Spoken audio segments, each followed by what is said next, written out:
Rich dad poor dad. अध्याय 4। सबक 3। अपने काम से काम रखो।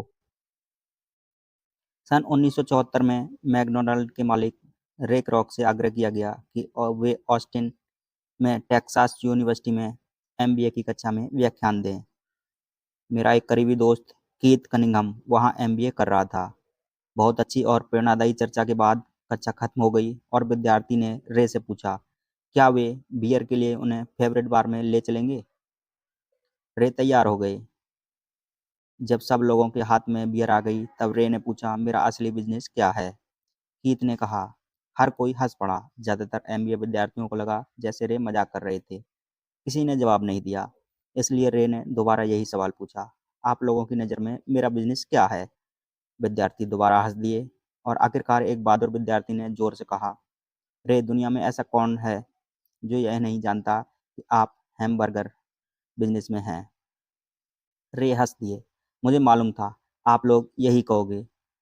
वे एक पल के लिए रुके और इसके बाद उन्होंने कहा, लेडीज एंड जेंटलमैन, मैं हैमबर्गर बिजनेस में नहीं हूँ। मेरा असली बिजनेस है रियल एस्टेट। कीथ ने कहा कि रे ने अपने नज़रिए को समझाने के लिए काफ़ी समय लिया। अपने बिजनेस प्लान में रे जानते थे कि बिजनेस का मूल लक्ष्य हैमबर्गर फ्रेंचाइजी बेचना था, परंतु वे कभी भी हर फ्रेंचाइजी की लोकेशन को नहीं भूले। वे जानते थे कि रियल एस्टेट और इसकी लोकेशन हर फ्रेंचाइजी की सफलता में सबसे महत्वपूर्ण तत्व है। मूलतः वह आदमी जो फ्रेंचाइजी खरीद रहा था और रे क्रॉक के संगठन की फ्रेंचाइजी चेन का सदस्य बनता था, वह भी उस जमीन के लिए पैसे दे रहा था और उसे खरीद रहा था। आज मैकडॉनल्ड दुनिया में रियल एस्टेट का सबसे बड़ा अकेला मालिक है, जिसके पास कैथोलिक चर्च से भी ज़्यादा रियल एस्टेट हैं। आज मैं के पास में अमेरिका और दुनिया के दूसरे देशों में सबसे कीमती चौराहे और नुक्कड़ हैं। कीथ ने कहा कि यह उसकी ज़िंदगी का बहुत बड़ा सबक था। आज कीथ के पास आकर कार धोने का बिजनेस है, परंतु उसका असली बिजनेस कार धोने के गैरेज के नीचे का रियल एस्टेट है। पिछले अध्याय के अंत में हमने यह बताया था कि ज़्यादातर लोग दूसरों के लिए काम करते हैं, बस अपने लिए काम नहीं करते। वे पहले तो कंपनी के मालिकों के लिए काम करते हैं, फिर टैक्स के कारण सरकार के लिए काम करते हैं, आखिरकार बैंकों के लिए काम करते हैं जो उनके मॉर्टगेज का मालिक होता है। जब हम छोटे थे तो हमारे आसपास मैकडॉनल्ड का कोई फ्रेंचाइजी आउटलेट नहीं था, परंतु मेरे अमीर डैडी ने माइक और मुझे यही सबक सिखाया कि जो टेक्सास यूनिवर्सिटी में रे क्रॉक ने सिखाया था। यह अमीरों का रहस्य नंबर 3 है। रहस्य, अपने काम से काम रखो। लोगों की ज़िंदगी में पैसे की तंगी इसलिए आती है क्योंकि वे अपनी सारी ज़िंदगी दूसरों के लिए काम करते रहते हैं। कई लोगों के पास तो ज़िंदगी भर काम करने के बाद भी अपना कुछ नहीं बचता। एक बार फिर, एक चित्र 1000 शब्दों के बराबर है। यहाँ एक इनकम स्टेटमेंट और बैलेंस शीट का चित्रण दिया गया है जो रे क्रॉक की सलाह का सबसे अच्छा उदाहरण है। आय, मालिक के लिए काम, व्यय, सरकार के लिए काम। दूसरा चित्र है, एक में संपत्ति, वो आपका बिजनेस, और दूसरे कॉलम में है दायित्व, यानी बैंक के लिए काम। हमारी वर्तमान शिक्षा पद्धति आज युवाओं को में एकेडमिक कुशलताएं विकसित कर रहे उन्हें अच्छी नौकरियां दिलाने के लिए तैयार करती है, उनकी ज़िंदगी की तनख्वाह के चारों तरफ घुमाती है, या जैसे पहले बताया जा चुका है कि उनकी आमदनी वाले कॉलम के चारों तरफ और ज़्यादा अकादमिक कुशलताओं को विकसित करने के बाद वे अपनी व्यावसायिक योग्यताओं को बढ़ाने के लिए और उच्च शिक्षा हासिल करते हैं। वे इंजीनियर, वैज्ञानिक, रसोइये, पुलिस अफसर, कलाकार, लेखक इत्यादि बनने के लिए पढ़ाई करते हैं। उनकी व्यावसायिक योग्यताएं उन्हें काम करने और पैसा कमाने का मौका देती हैं, परंतु ध्यान रहे, वे पैसे के लिए काम करते हैं।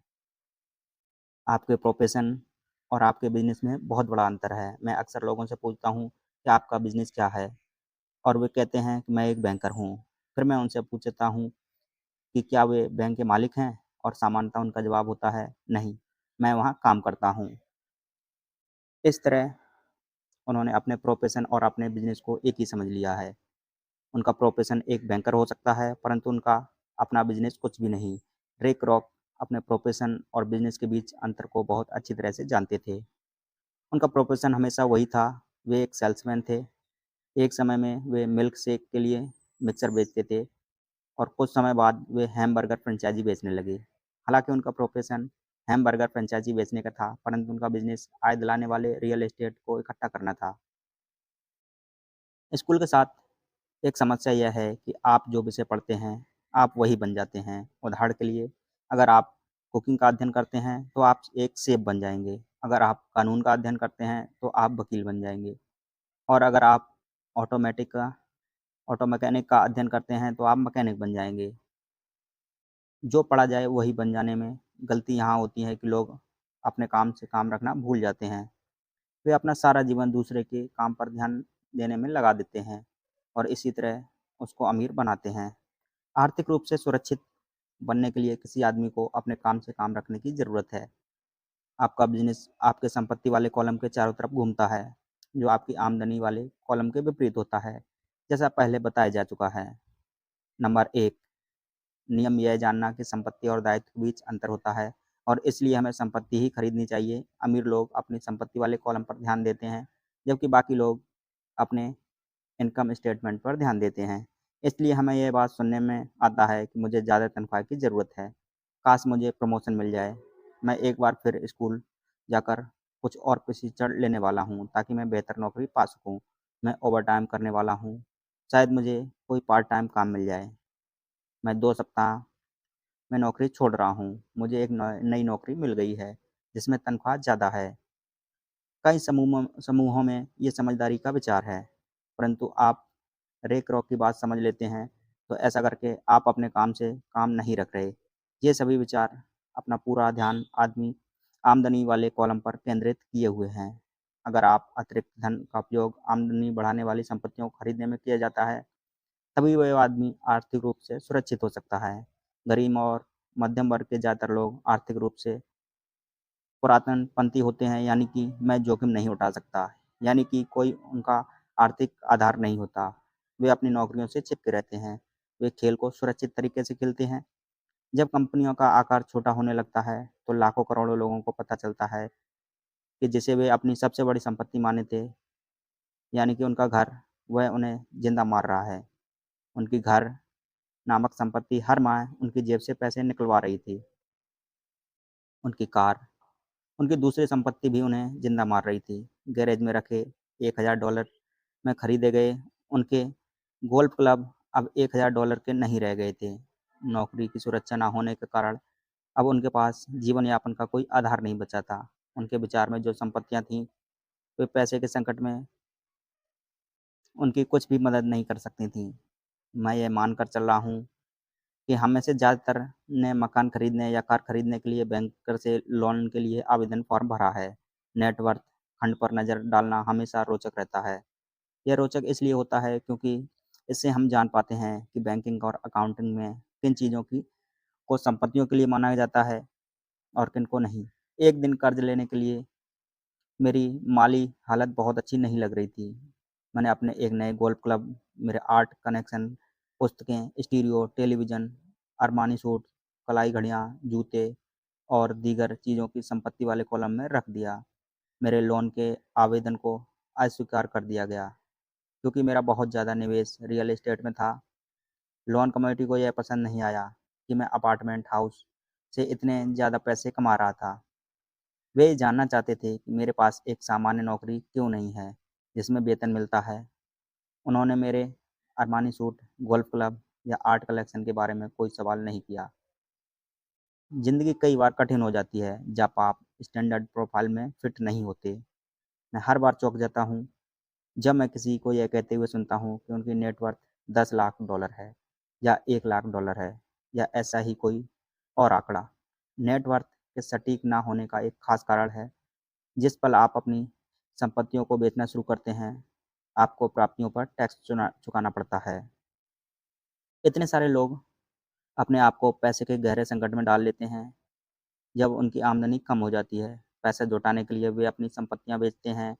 पहले तो उनकी व्यक्तिगत संपत्तियां सामान्य रूप से उससे मूल्य से बहुत कम में बिकती हैं, जो उनकी बैलेंस शीट में दिखाया गया है। या अगर संपत्तियों को बेचने से कोई फ़ायदा होता है, तो उस पर टैक्स लगा दिया जाता है। तो एक बार फिर सरकार फ़ायदे में अपना हिस्सा ले लेती है और इस तरह कर्ज से उभरने के लिए जुटाई जाने वाली रकम को कम कर देती है। अपने काम से काम रखना शुरू कर दें। दिन की नौकरी करते रहें, परंतु असली संपत्तियों को खरीदना भी शुरू शुरू कर दें। परंतु ऐसे दायित्वों या व्यक्तिगत चीज़ों से बचें, जिनकी कीमत एक बार घर लाने से कम हो जाती है। आप जिस क्षण एक नई कार शोरूम से बाहर ले जाते हैं, उसकी कीमत 25% कम हो जाती है।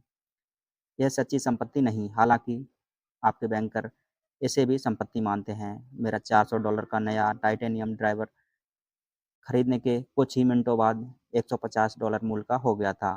वयस्कों के लिए यही सही है। अपने खर्च कम कर लें, अपने दायित्व को घटा लें, मेहनत से ठोस संपत्तियों का आधार बना लें। उन युवाओं को जिन्होंने अभी घर नहीं छोड़ा, यह सिखाया जाना चाहिए कि संपत्ति और दायित्व के बीच क्या फ़र्क होता है। घर छोड़ने से पहले उन्हें संपत्ति वाले कॉलम को बनाने की प्रेरणा देना दी जानी चाहिए। इससे पहले कि वे घर छोड़ें, शादी करें,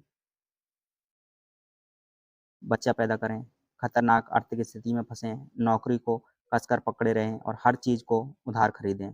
मैं बहुत सारे युवा दंपतियों को देखता हूँ जो शादी कर लेते हैं और अपने आप को एक ऐसा जाल में फँसा लेते हैं जिससे वे अपनी नौकरी को बहुत सालों तक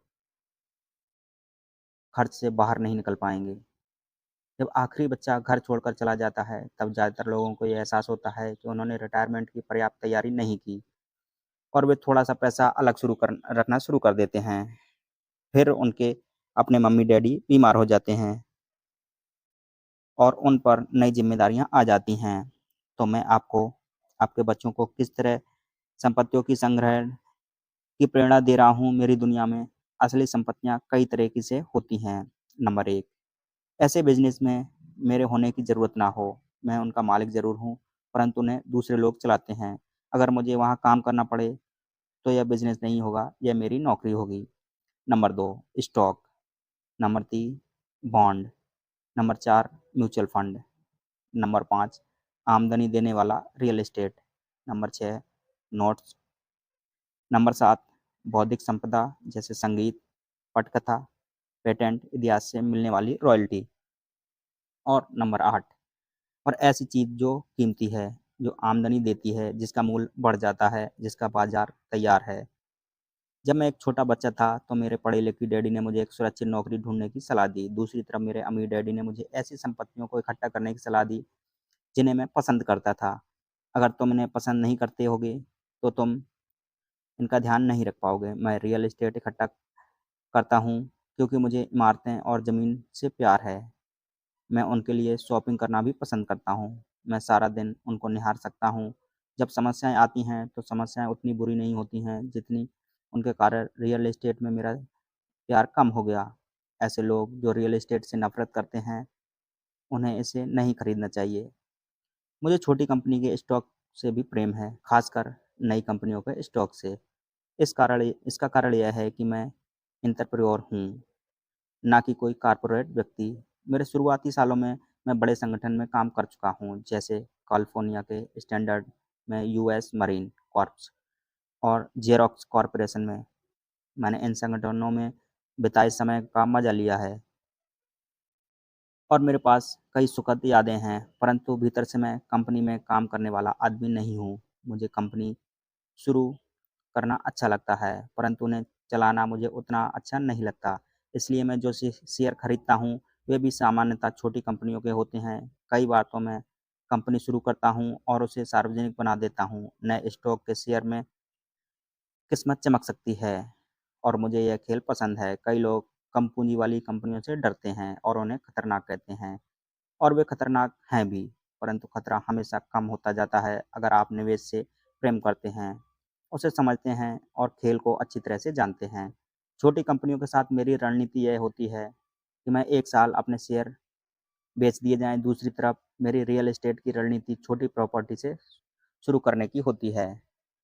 फिर मैं उस छोटी प्रॉपर्टी को बेचकर थोड़ी बड़ी प्रॉपर्टी लेता हूँ और इस तरह अपने फ़ायदे पर टैक्स चुकाने से बचता हूँ। इससे प्रॉपर्टी की वैल्यू में नाटकीय बढ़ोतरी होती है, परंतु मैं सामान्य तौर पर रियल एस्टेट को 7 साल से कम समय में अपने पास रखता हूँ। वर्षों तक जब मैं मरीन कॉर्प्स और ज़ेरॉक्स में था, तब भी मैंने यही किया था। मेरे अमीर डैडी ने मुझे सिखाया कि मैं अपनी दिन की नौकरी करता था, परंतु मैं अपने काम से भी काम रखता था। मैं अपनी संपत्ति वाले कॉलम को कुछ न कुछ करता रहता था। मैं रियल एस्टेट और छोटे स्टॉक खरीद-फरोख्त भी करता था। अमीर डैडी हमेशा पैसे की समझ पर महत्व दिया करते थे। जितनी अच्छी तरह मैं अकाउंटिंग और कैश मैनेजमेंट को समझ सकता था, उतना ही अच्छी निवेश का विश्लेषण कर सकता था और आखिरकार खुद की कंपनी शुरू कर सकता था और उसे सफल बना सकता था। जब तक कि कोई पहले से ऐसा ना सोच रहा हो कि मैं किसी को अपनी कंपनी बनाने के लिए प्रोत्साहित नहीं करता। मैं जानता हूँ कि कंपनी चलाने में कितना झंझट होता है और मैं नहीं चाहता कि आप उस झंझट में फँसें। कई बार ऐसा समय आता है कि जब लोगों को रोज़गार नहीं मिलता और उनके लिए कंपनी शुरू करना एक समाधान हो जाता है, परंतु सफलता के अवसर बहुत कम होते हैं। 10 में से 9 कंपनियाँ 5 साल में डूब जाती हैं। पहले 5 साल में जो कंपनियाँ बची थी हैं, उनमें से भी 10 में से 9 कंपनियाँ बाद में बंद हो जाती हैं। तो अगर आपकी पहले से ही अपनी कंपनी शुरू करने की इच्छा है, तभी मैं इसकी सलाह दूँगा। अन्यथा अपने दिन की नौकरी करते रहें और अपने काम से काम रखें। जब मैं कहता हूँ कि अपने काम से काम रखें, तो मेरा मतलब यह है कि आप अपनी संपत्ति वाले कॉलम को ज़्यादा मजबूत बनाते रहें। एक बार में इसमें $1 जाए, तो वह बाहर ना निकल पाए। इसे इस तरह सोचें कि जब $1 आपकी संपत्ति वाले कॉलम में जाता है, तो वह आपका कर्मचारी बन जाता है। पैसे के बारे में सबसे अच्छी चीज़ है कि यह हर दिन 24 घंटे काम करता है और ऐसा पीढ़ियों तक कर सकता है। अपने दिन की नौकरी करते रहें, एक अच्छे मेहनती कर्मचारी की तरह काम करें, परंतु अपने संपत्ति वाले कॉलम को बढ़ाते रहें। जब आपका कैश फ्लो बढ़ता है, तब आपको कुछ विलासिता की चीज़ें खरीद सकते हैं। इस बारे में एक महत्वपूर्ण तथ्य यह है कि अमीर लोग विलासिता की चीज़ों को सबसे बाद में खरीदते हैं, जबकि गरीब और मध्यम वर्गीय लोग विलासिता की चीज़ें सबसे पहले खरीदते हैं। गरीब और मध्यम वर्गीय लोग अक्सर बड़े घर, हीरे, फर, ज्वेलरी या नाव जैसी विलासिता की चीज़ें इसलिए खरीद लेते हैं ताकि वे अमीर दिख सकें। वे अमीर दिखते हैं, परंतु असल में वे उधार के दलदल में गहरे धँसते चले जाते हैं। वे लोग जिनके पास पीढ़ियों से पैसा होता है, जो लंबे समय से अमीर हैं, वे अपने संपत्ति के कॉलम को सबसे पहले बनाते हैं। फिर संपत्ति वाले कॉलम से होने वाली आमदनी उनके लिए विलासिता की चीज़ें खरीद कर ले आती है। गरीब और मध्यम वर्गीय लोग अपनी खून-पसीने की कमाई और बच्चों की विरासत की कीमत पर विलासिता की चीज़ें खरीदते हैं। सच्ची विलासिता असली संपत्ति में निवेश करने और उसे विकसित करने का प्रोत्साहन है। उदाहरण के तौर पर, जब मेरी पत्नी और मेरे पास हमारे अपार्टमेंट हाउस के अतिरिक्त पैसा आने लगा, तो वह बाज़ार गई, अपने लिए मर्सिडीज़ खरीद लाई।